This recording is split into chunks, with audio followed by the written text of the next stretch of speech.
welcome back to EDH Deck Building. I am your host, Demo, and this is another video that will be leading up to my personal decks video that I'm doing in a couple of months, talking about specific subjects in each video, but it all sort of encompasses, as you will eventually see, into the same sort of topic.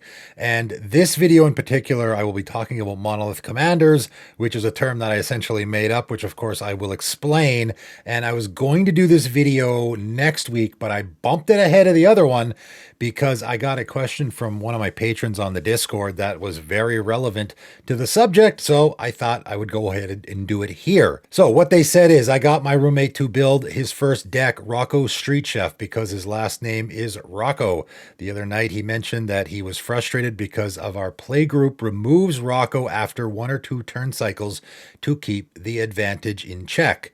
We typically don't want to give him extra counters or food tokens, so we remove the commander or anything else that makes foods cheaper. Do you think we are being too harsh with it? The deck is loaded with play from exile spells and cards that alter the foods to make them cheaper, to make extra stuff, as you would expect someone to build that deck. And my response to them was, this is what happens when you play a Monolith Commander. Now, I don't necessarily think Rocco Street Chef is necessarily a Monolith Commander. You can run into that problem if your playgroup realizes that your deck is entirely built around what your commander is doing. They will recognize that, and they will very easily be able to shut your deck down by just removing your commander. Because if your commander is not in play, your deck doesn't do anything.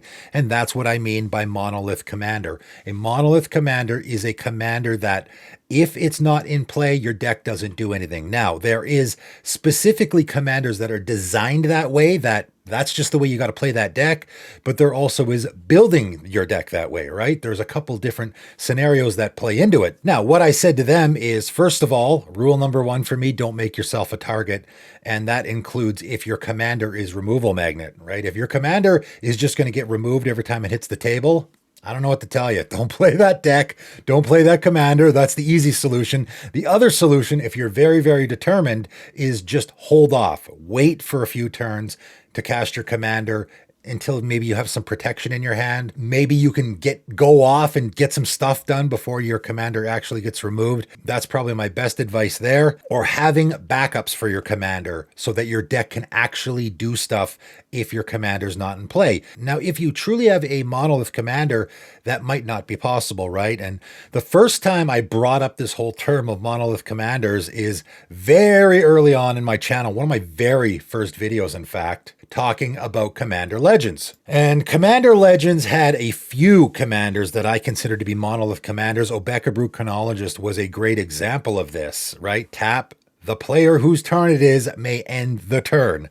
So you have a commander that is time stopping or ending the turn, which of course, I mean, I just mentioned a card that actually does that. So this is not an entirely unique effect, but it is a very unique effect. You do have options, Sundial of the Infinite. There are a couple backups for your commander, but this I consider to be a Monolith Commander where, I mean, first of all, you're almost assuredly going to be entirely building around this ability. The things that are going to be happening in your deck are going to be things that you want to be ending the turn in order to keep it around or whatever. And if your commander isn't able to do that, it's going to be not very effective. Your deck is really going to be spinning its wheels. You're not going to be accomplishing a whole lot. You really want to take advantage of your commander's ability. And if your commander is not in play, it's going to make your deck very, very ineffective. The best example probably ever of this is Yurlok of Scorched Thrash, which, again, if you go way, way back and watch my review of the set, I talked about this. This is the most Monolith Commander, I think, in existence, likely because there is no backup for your commander's ability. A player losing unspent mana causes that player to lose that much life, also known as mana burn, which for all newer players is how you actually used to play the game up until, I don't know, whenever it was they changed it. I've been playing the game long enough now that I can't exactly remember when they did. A lot of people were very nostalgic when this commander came out. Obviously, it makes for a very unique build-around ability. Your commander also adds mana to everyone's mana pool, which makes it so that you can actually use that ability stapled on your commander. The problem here is that the rule was changed. There is literally not a card in the entire game of Magic that will do this other than your commander, which means if your commander's not on the battlefield, again, you're very much going to build your deck around this card. How do you build a Yurlok of Scorched Thrash deck without building it so that I really want my commander to be in play? It's very difficult to, right? So you already are in that scenario. You're building around your commander. Very much so. The deck is dedicated to what your commander is doing. And if your commander is not in play, your deck probably doesn't do a whole lot. I would imagine you have a lot of huggy effects in there where you're giving your opponents mana, like mana flare and stuff like that. It's a very huggy feel. Your opponents are going to benefit from it, where that's supposed to be the advantage for you. But if your commander's not in play, well, all of a sudden it doesn't get very good, right? And so for that reason, not only is your commander going to be a removal magnet, and man, this guy still has 5,000 decks on EDH Rec, which is kind of surprising. I mean, it is an interesting, fun commander, but not only is your commander a removal magnet, I mean, this is what I'm thinking if I'm playing against this guy. I can just kill your commander, and now the mana flare is just double mana for me, right? Or whatever effect you have, I just get extra mana. Yay, and I don't have to worry about any downside here. So not only that, but I also know that if I remove your commander, I know your deck's going to do literal nothing. So you're making it very easy for me to shut you down.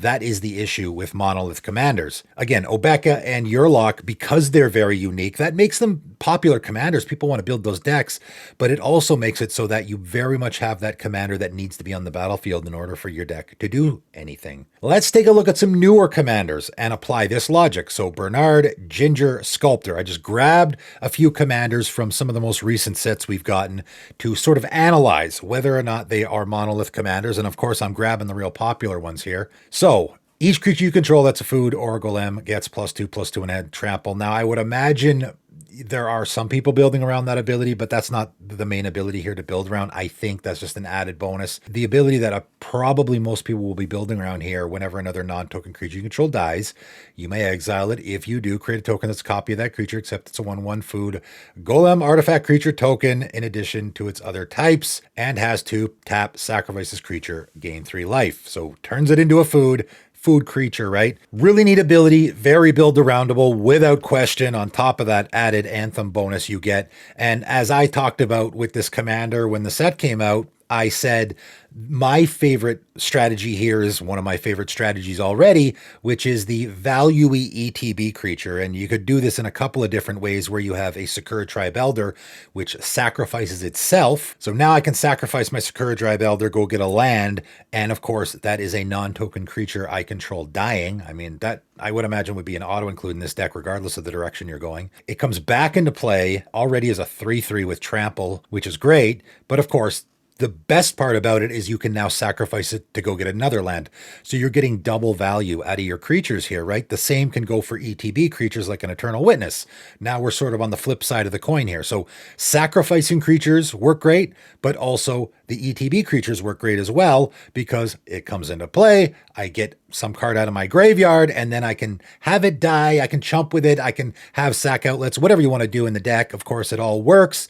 Then when it dies, it comes back into play again. It's a 3/3 trampling creature, not bad, but I get the ETB trigger again, right? I mean, you could just go down this road all day. It's just fantastic value. So the question is, what happens if our commander's not in play? Well, if our commander's not in play, I mean, certainly we're not getting as much out of it, but we're still, I mean, Sakura Tribe Elder, Eternal Witness, right? These are some of the best creatures in the format already. I mean, if you built the Brenard deck the way I would build it, if your Brenard just keeps getting killed over and over and over again, which is entirely a possibility, at the end of the day, you just have a good stuff creatures deck, right? A Bant good stuff creatures deck, which to me is, that's not bad. You're still going to be doing stuff. It's not going to be super fun. It's not going to be super interesting, because you essentially have a Bant good stuff deck, but it is still pretty good, right? You could throw a birthing pod in there, right? And do a little bit of a toolbox creature deck. It's still a pretty good deck. And all of that stuff still works with your commander. So Monolith Commander, not really. I mean, if you do it the way I would do it, your deck is still going to be pretty good even without your commander on the battlefield. Let's talk about Rowan, Scion of War, also from Wilds of Eldraine. 1 black and a red human wizard 4/2 with menace. Tap. Spells you cast this turn that are black and or red cost X less to cast, where X is the amount of life you lost this turn, activate only as a sorcery.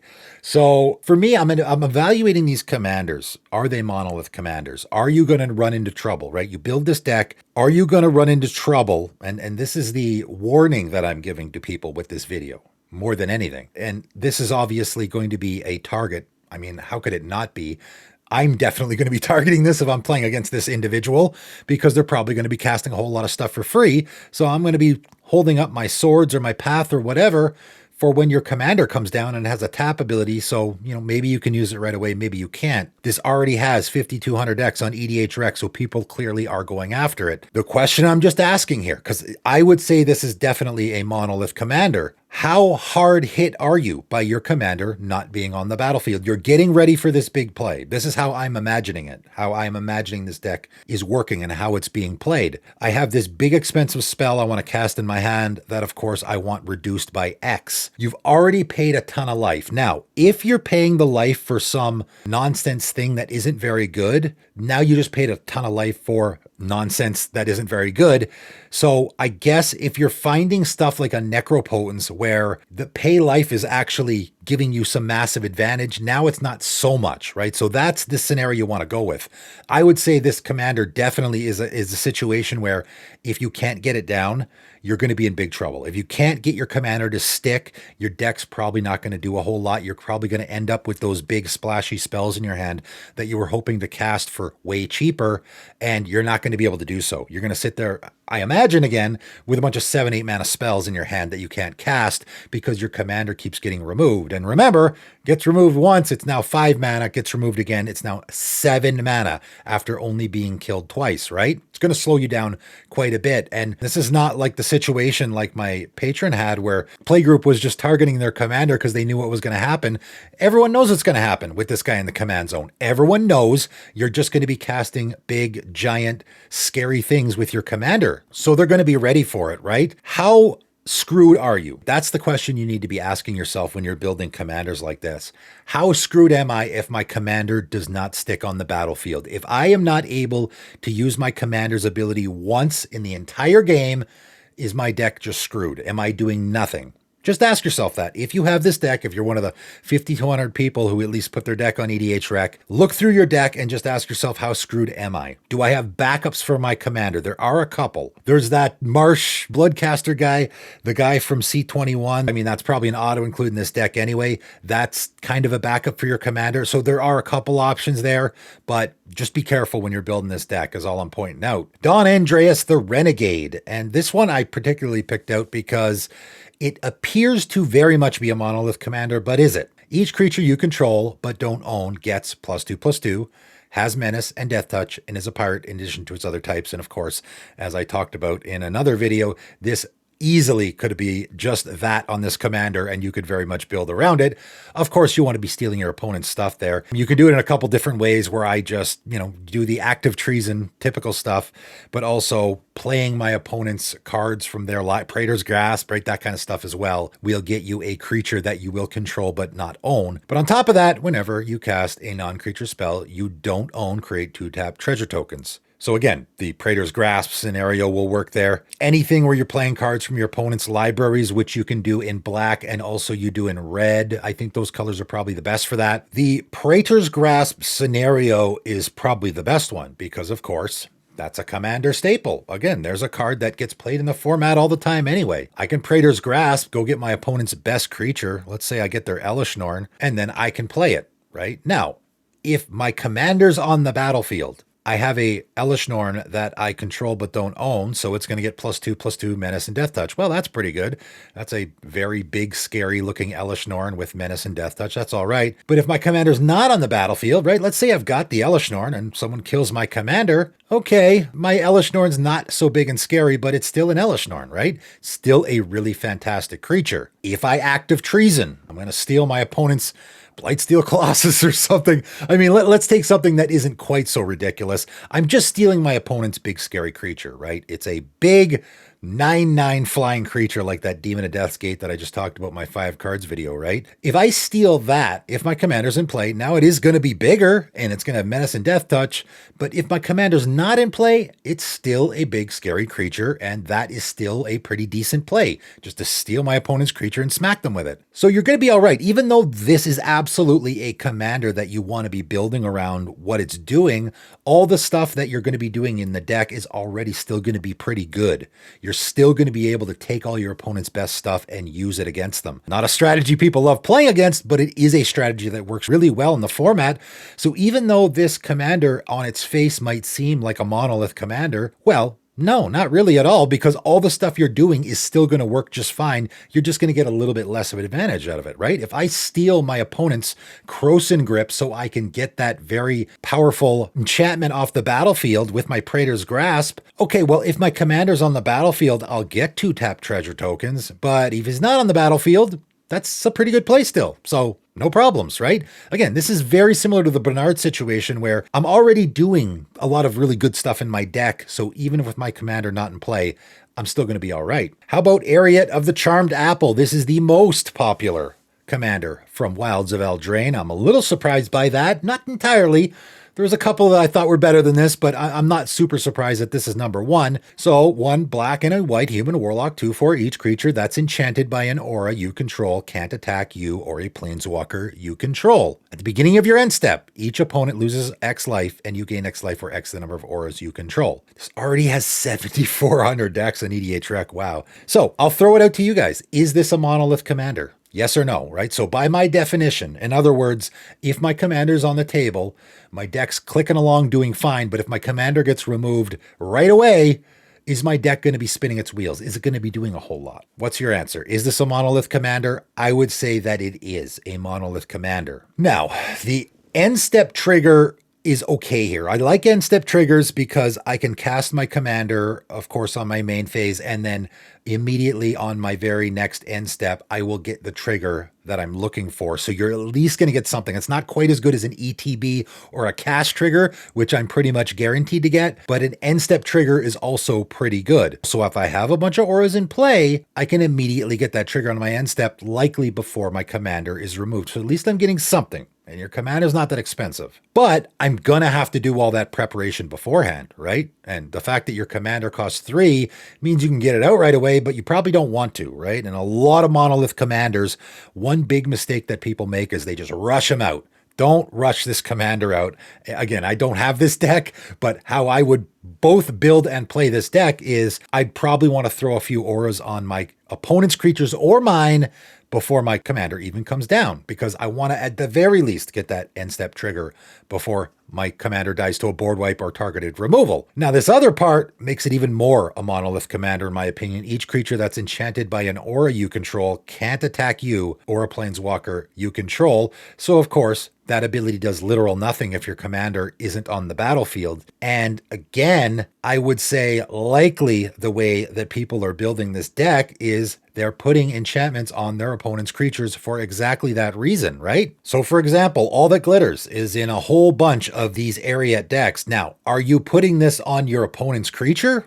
Or are you putting it on yours? I think likely people are putting it on their opponent's creatures, right? Because each creature that's enchanted by an aura can't attack you, so you got nothing to worry about, right? You can just have them send that creature at your other opponents. It sort of works like a goading deck. But of course, the problem being as soon as your commander leaves the battlefield, they can now attack you. That's problematic. Problematic for sure. And they are certainly going to want to be attacking you. I don't know if people are making this deck so they're just putting all these really great enchantments on their own creatures. Then you're not using that first ability at all, and you just sit there and drain your opponents. You're certainly going to be getting attacked. If you're sitting there draining your opponents for a bunch of life every turn, they're certainly going to be coming after you. So that first ability seems like it needs to be used. But then again, if your commander gets removed, it's not being used at all. This is a difficult one. It is a fantastic Pillar 4 commander, but at the same time, it's very much going to make you a target. And again, this is a commander that I'm likely not going to want to let stick on the table for very long, because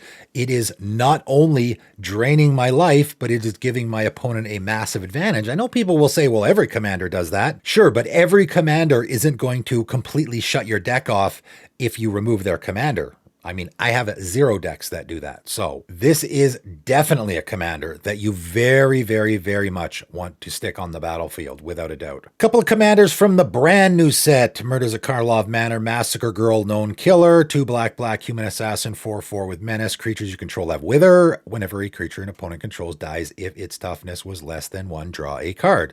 So this is one of my favorites from the set. It's a fantastic commander, without a doubt. I've already played against it. It is, in my opinion, going to be one of the most popular from the set. It might even be one of the most popular mono black commanders in the format eventually. One of the reasons is because you just have a very easy way to draw cards on your commander, which always makes for a great build around. Now, is this a monolith commander is the question. And what are you going to be doing in this deck, right? What you're going to be doing in this deck is you're going to be, of course, killing your opponent's creatures a lot and doing it by reducing their toughness to less than 1. Of course, the Wither can do that. Toxic Deluge and effects like that are probably the easiest way to do that, although you do have to be careful not to constantly be killing your own creatures. There is a little bit of hoops to jump through here. If your commander's not on the battlefield, obviously your creatures aren't going to have Wither, and I don't think there's any other way to give your creatures Wither, so there's not a backup there, and there certainly is not a backup for that last ability. There is a lot of great ways to draw cards in black, but you're not going to be putting a ton of those in the deck because, of course, your commander is drawing you cards a lot. And of course, there's no way to draw cards in the game of Magic that is doing exactly that.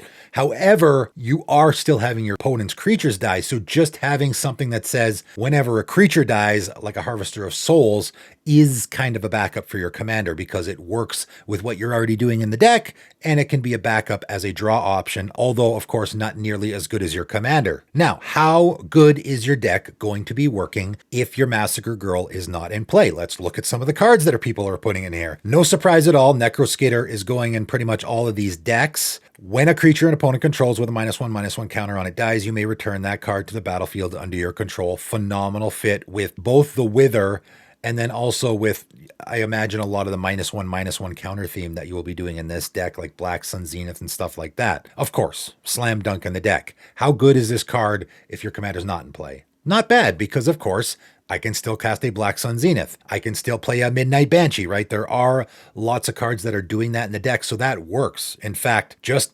Necroskitter and Midnight Banshee, that in itself is a really, really good combo that doesn't require your commander to be in play. You'll be drawing a bunch of cards as well. Nice added bonus, but it is not required, right? Same goes for Nest of Scarabs. Whenever you put 1 or more -1/-1 counters on a creature, create that many 1/1 black insect creature tokens. Again, just a great combo with the Midnight Banshee where, yes, it would be nice to be drawing a bunch of cards, but it's still pretty good. So far, we're doing all right here, right? And then as far as the typical removal, like Defile, again, Toxic Deluge, as I already talked about, Tragic Slip, these, again, are just really great removal spells in the commander format that get used in all sorts of decks, even outside of this theme. So those cards are all going to be good, even if your commander's not in play. You're just not getting the card draw, right? Meathook Massacre, pretty good card in the commander format, even if your commander's not on the battlefield. It just gets better if your commander is on the battlefield. I would say you really do want your commander to stick in this situation, but most of the stuff that you're doing in this deck is going to work out pretty well if your commander's not in play.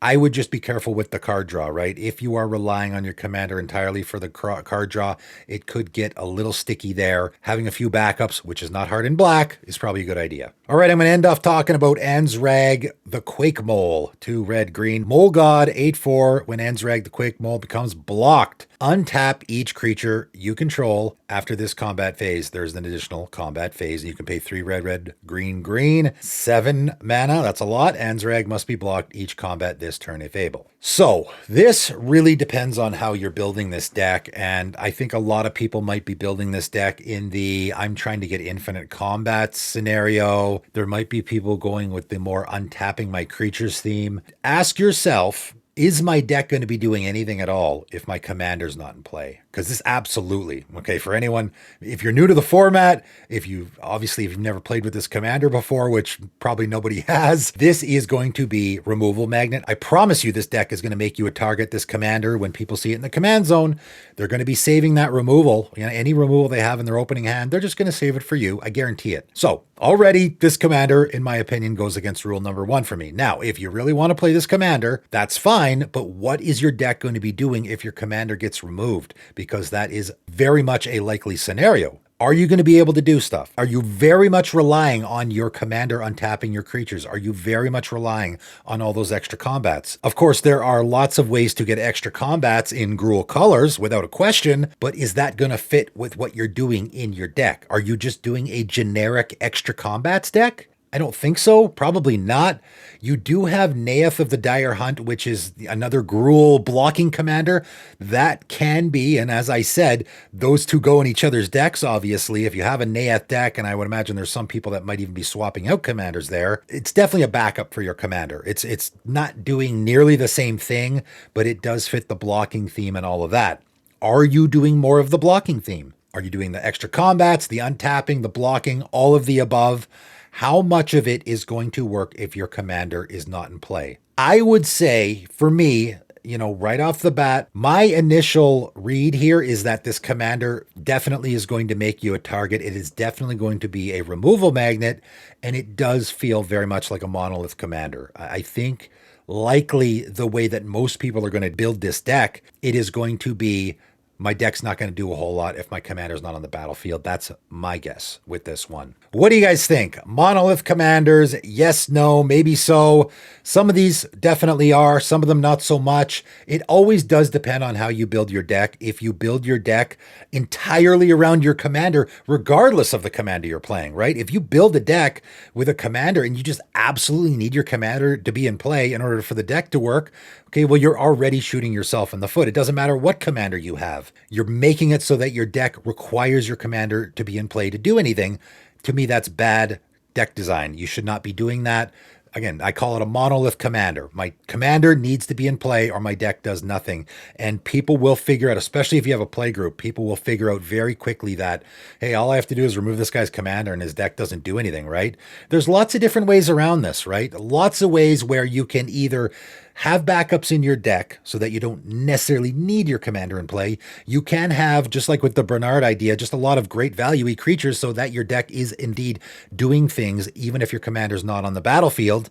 You can just have a general idea, which is more the direction that I am moving in. Again, this is leading into my own personal deck design strategy of I want it so my deck is doing more things, even if I can't necessarily get my commander out, right? So if you think of a very popular deck in the format, an Atraxa Super Friends deck, there is a deck that, do you need your Atraxa in play? No, of course, it's a Super Friends deck and your commander's not a Planeswalker. So of course your deck will do just fine without the Atraxa in play, right? That's a perfect example. Someone playing an Atraxa Super Friends deck, yeah, sure, they want their Atraxa in play. It's going to make things better, but you certainly don't need it. Your deck will do just fine without it, right? That's the kind of thing that you should probably be aiming for if you're building a deck in the commander format, in my opinion. You guys let me know in the comments below what you think. Do you have any Monolith commander decks yourself where you got to have your commander stick for a few turns or your deck is not really going to do anything, and you can find yourself spinning your wheels and not having a lot of fun if that is the case and your commander keeps getting removed? That is it for today, though, and thanks for tuning in.